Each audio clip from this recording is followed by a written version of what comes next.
Hello again, everybody. Thank you again for joining us on our episode number 3 of Cooking with the Clevengers. I'm all by myself today. That's okay. So we're going to go ahead and we're going to be making one of my favorites, one of Ray's favorites, and I definitely know it's one of Ellie's favorites as well. Today we are tackling my grandmother's chicken and dumplings.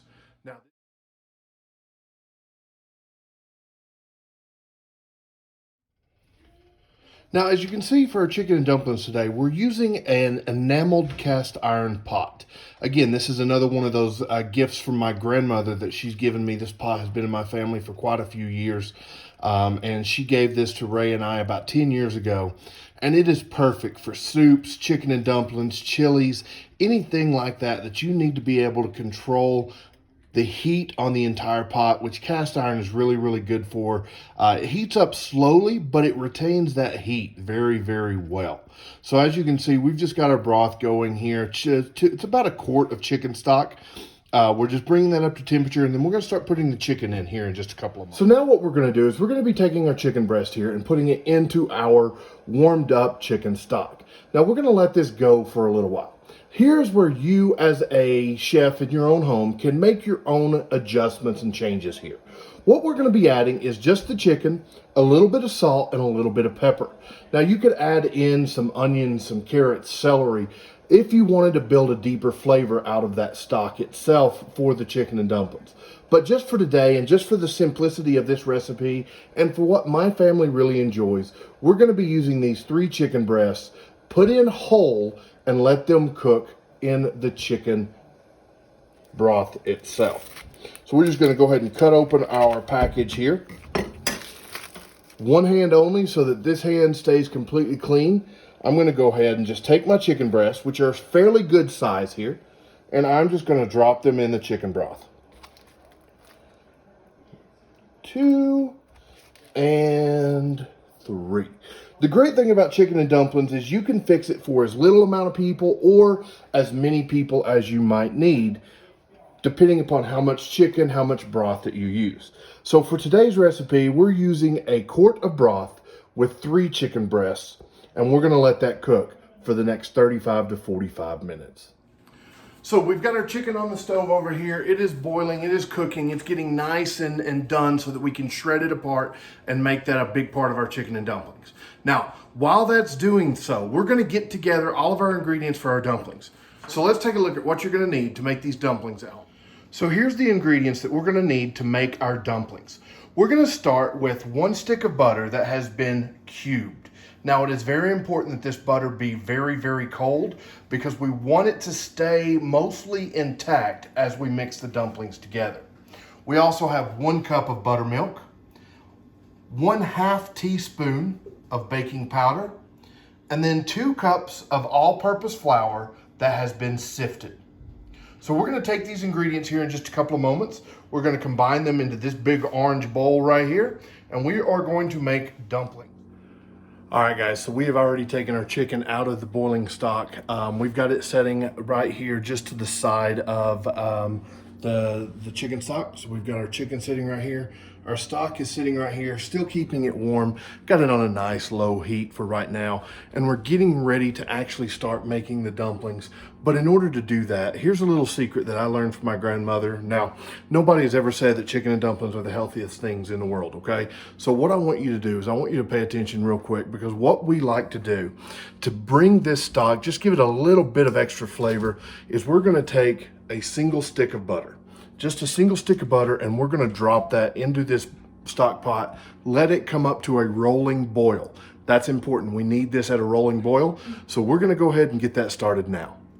So now that we have the butter in here, what it's gonna do is it's gonna help give us just a little bit of extra flavor to it, and it's gonna help us thicken our stock just a little bit so that it has that nice creamy consistency that we're looking for. All right, everybody. Now, while we have our butter sitting in our chicken stock and it's coming back up to temperature from when we took the chicken out of it, now what we need to do is we need to get this chicken and we need to take it to a shredded or cubed state, because nobody's going to eat chicken and dumplings with a whole chicken breast.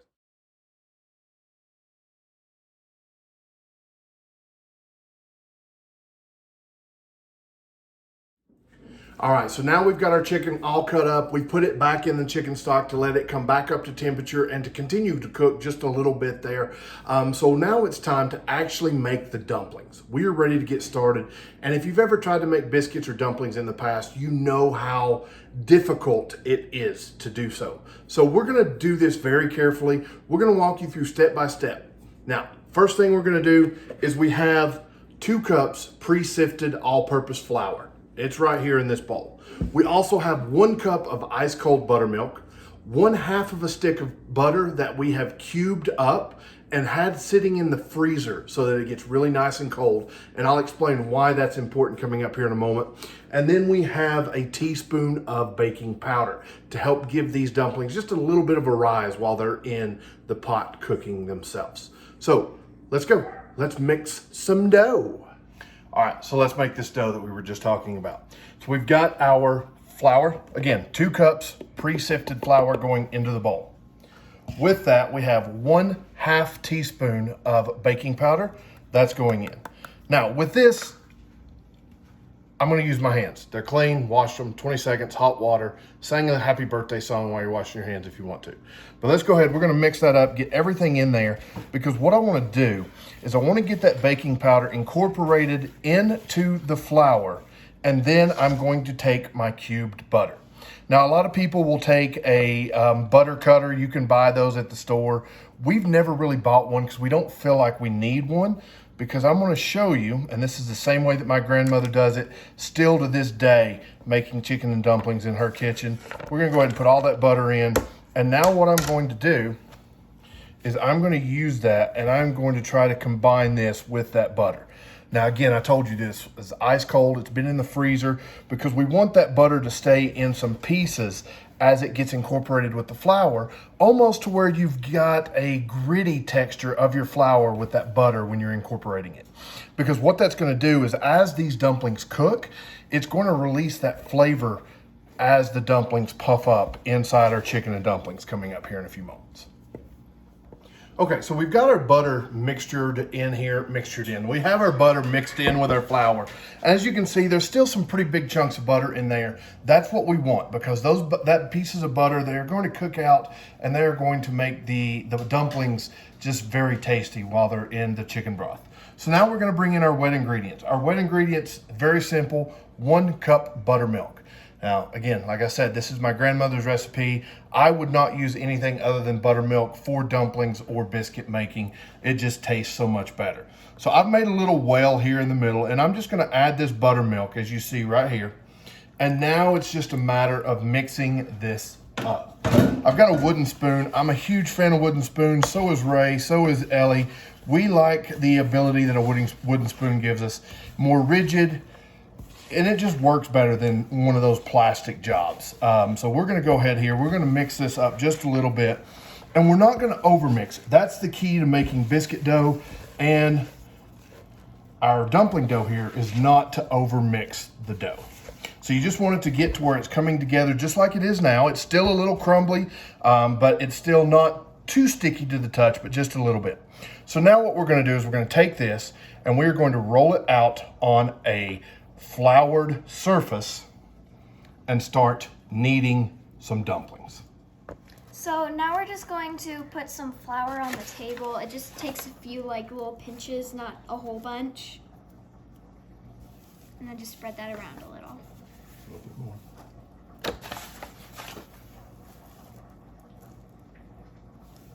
Little bit.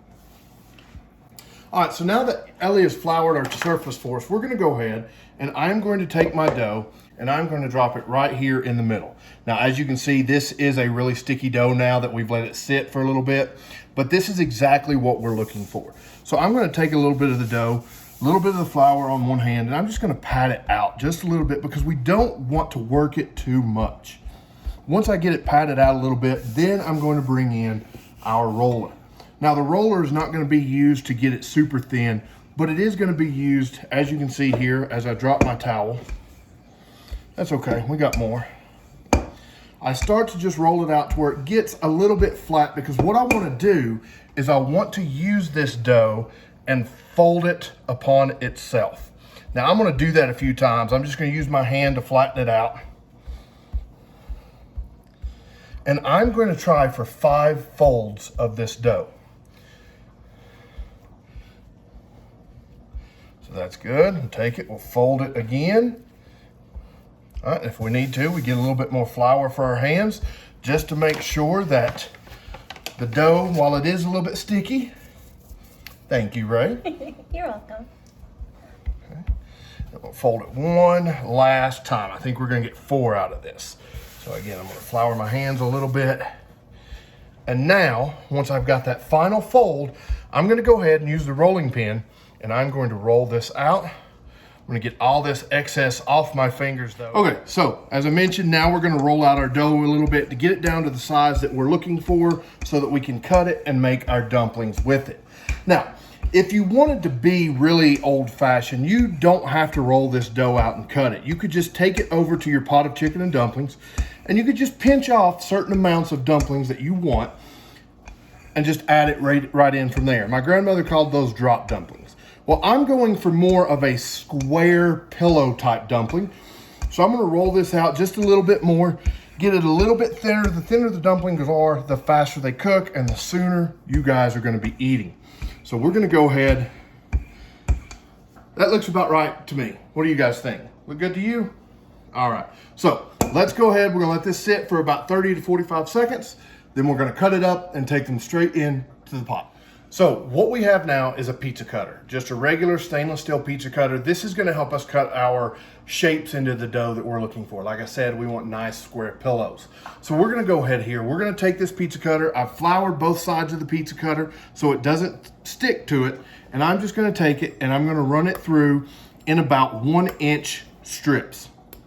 Now these do not have to be precise because I am eyeballing it here, not taking a ruler down here. Now, once we have it cut that way, we're gonna go the opposite direction and about the same width, about 1-inch squares is what we're looking for. Now, ideally behind this, what's gonna happen is these are gonna cook up into nice little pillows. They're gonna puff up a little bit and just be a really nice soft contrast to that chicken breast that's been sitting in the pot. So before you do anything, you have to wash your hands. I find just going individual with each finger for 20 seconds with warm water. It gets the most thorough cleanliness. Can't speak today apparently. And just dry them, make sure they're completely dry or dumplings will not. Guys, now we're done with our dumplings. They're ready, they're made. They just gotta go in the pot with our chicken. So what we're gonna do is we're gonna go ahead. We've got our chicken here. It is at a nice rolling boil. Remember, you want a rolling boil because we're not going to stir these dumplings. No, stirring is not allowed when you're making chicken and dumplings. It will break them. We can shake the pot a little bit. We can push them down if we need to, but we're not going to stir these chicken and dumplings. So now it's time to go ahead and grab our dumplings and get them in the pot. Now we are going to take the dumplings into the pot.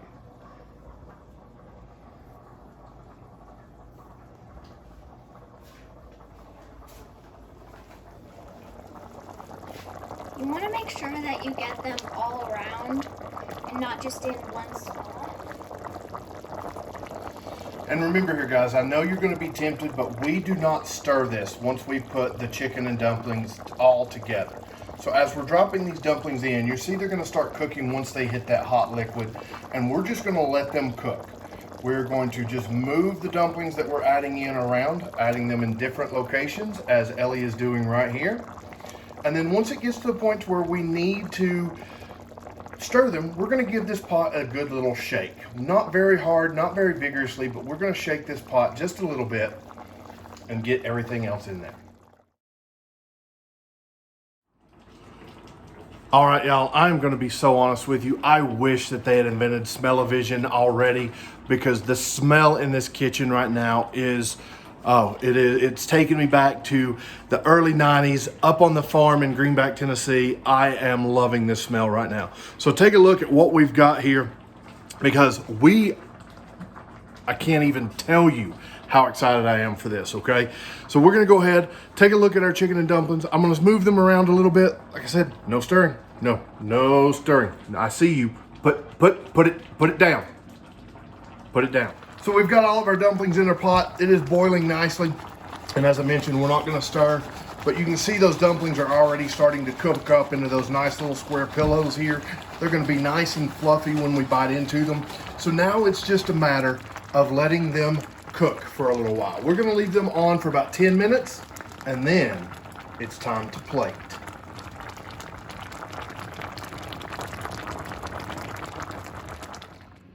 All right, ladies and gentlemen, the time have come. We are now ready to reveal our chicken and dumplings. They have been cooking for about 10 minutes here, so we are going to go ahead, take the top off of our Dutch oven, and reveal. As you see, our dumplings have pretty much taken over the top of the pot, which is good. It means that we've got them nice, they're cooked through, they've plumped up a little bit into those little pillow-shaped dumplings that I mentioned. All that chicken underneath has just been cooking away in that broth. It's nice and shredded, and now it's time to plate it and eat it. Hey, EJ, you excited about this? Yes, I am. Is this your favorite? Mm-hmm. What's your second favorite? Probably my mom's chicken Alfredo. Ooh, that might be an upcoming episode. So let's go ahead and let's plate this, guys.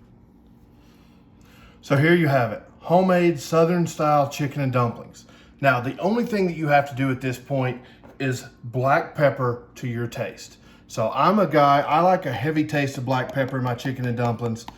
Ray is on the medium side, and Ellie just gets a couple of little sprinkles. Hey guys, it's been another great day in the kitchen. Thank you so much for joining us on this journey to homemade Southern style chicken and dumplings. This video was especially for Gabby and Kevin out in Scottsdale, Arizona. We appreciate you, we love you, and hopefully this will bring a little bit of that Southern home to you guys.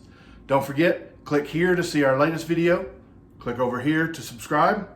Give it a like, give it a comment, and tell us what you want to see next week on Cooking with the Clevengers.